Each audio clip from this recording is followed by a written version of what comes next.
Uncle जी, कब करवा रहे हो अपनी बेटी की शादी? अरे बेटा, हम गरीब आदमी चाय बेचने वाले, हमारी बेटी की शादी इतनी जल्दी नहीं होती है। अरे अंकल जी, बेटी आपकी जवान हो रही है, आज नहीं तो कल शादी करवानी पड़ेगी आपको। बेटा क्या करूं, 3-4 जगह बात कर तो रखी है, लेकिन कोई ना कोई डिमांड निकाल देते हैं। कोई बुलेट मांगता है, कोई 2-4-5 तोले सोना मांगता है, कोई पैसा मांगता है। मैं भला गरीब आदमी चाय बेचने वाला इतने सारे पैसे कहाँ से लाऊंगा मैं? पापा, इसका मतलब मेरी कभी शादी नहीं होगी। मेरी सारी सहेलियों की शादी हो चुकी है, लेकिन बस मैं ही रह गई हूँ। क्या मैं ऐसे ही रहूंगी अब जिंदगी भर? मेरी बेटी, तू चिंता मत कर, तेरा बाप अभी जिंदा है। मैं तेरी शादी के लिए खूब मेहनत करूंगा, खूब पैसे कमाऊंगा, बड़े बड़े धूमधाम से तेरी शादी करूंगा मैं। सारी दुनिया देखती रह जाएगी कि मेरी बेटी की शादी। तू चिंता मत कर मेरी बेटी, तुझे दुल्हन जरूर बनाऊंगा मैं। लेकिन पापा, आपने तो अभी उनसे कहा कि लड़के वाले दहेज मांग रहे हैं, दहेज में बुलेट मांग रहे हैं, सोना मांग रहे हैं, पैसे मांग रहे हैं, और ये सब हम कहाँ से लाके देंगे उन्हें?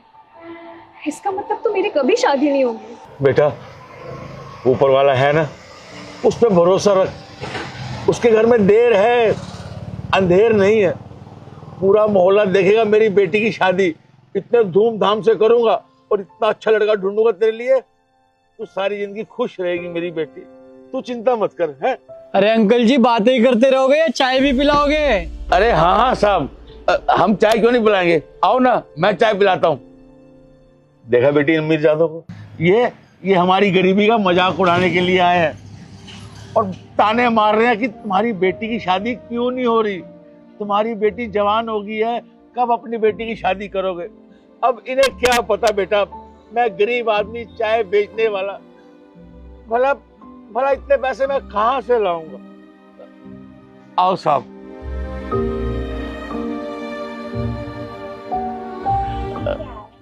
लो साहब।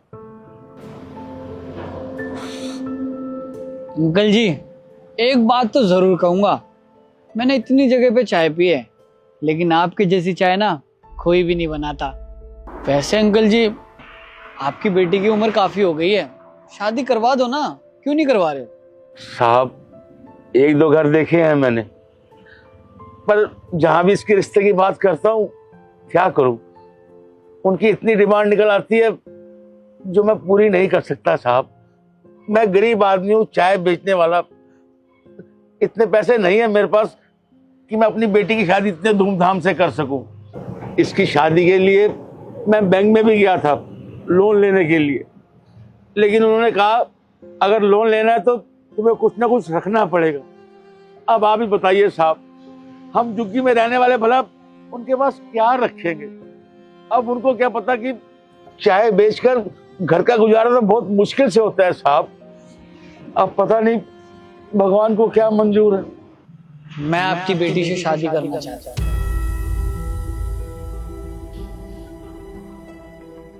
साहब, आप कहीं हमारे गरीबों के साथ मजाक तो नहीं कर रहे हैं ना साहब? अगर मजाक कर रहे हैं तो ये अच्छा नहीं होगा साहब।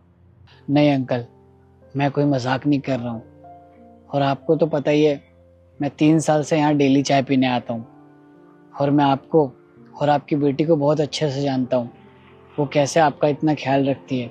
अगर मैं इससे शादी कर लूँगा तो शादी के बाद ये मेरा कितने अच्छे से ख्याल रखेगी और मेरी फैमिली को कितने अच्छे से संभालेगी। मुझे नहीं लगता कि मेरे लिए इससे अच्छी बीवी कोई और होगी। और कुछ दिन पहले मैं घर गया था, वहाँ मेरे घर वाले मेरी शादी की बात कर रहे थे, और जिस लड़की से मेरी शादी करवाना चाहते हैं, मैं उस लड़की को तो सही से जानता तक नहीं हूँ। शादी के बाद क्या पता वो कैसे निकले, और मैं आपकी लड़की को तो बहुत अच्छे से जानता हूँ, तो क्यों ना मैं आपकी लड़की से शादी कर लूँ। और मैं अपने पसंद की लड़की से शादी करना चाहता था, और मैं आपकी लड़की को बहुत पसंद करता हूँ। और हाँ, मुझे आपसे कुछ भी नहीं चाहिए, लेकिन मेरी एक शर्त है। क्या शर्त है साहब? शर्त मेरी ये है कि शादी के बाद आप भी मेरे साथ रहोगे। मैं? हाँ, आप मेरे साथ रहोगे। और मुझे पता है आप अपनी लड़की से बहुत प्यार करते हो और आपका आपकी लड़की के सिवा इस दुनिया में कोई नहीं है। और मेरे घर में भी मेरे मम्मी पापा सिर्फ साथ रहते हैं, तो मैं चाहता हूँ आप उनके साथ रहो। साहब, मेरी बेटी शादी करके आपके घर जाएगी, ये समझो कि मेरी और मेरी बेटी का भाग ही खुल गया साहब। आपका बहुत बहुत शुक्रिया साहब।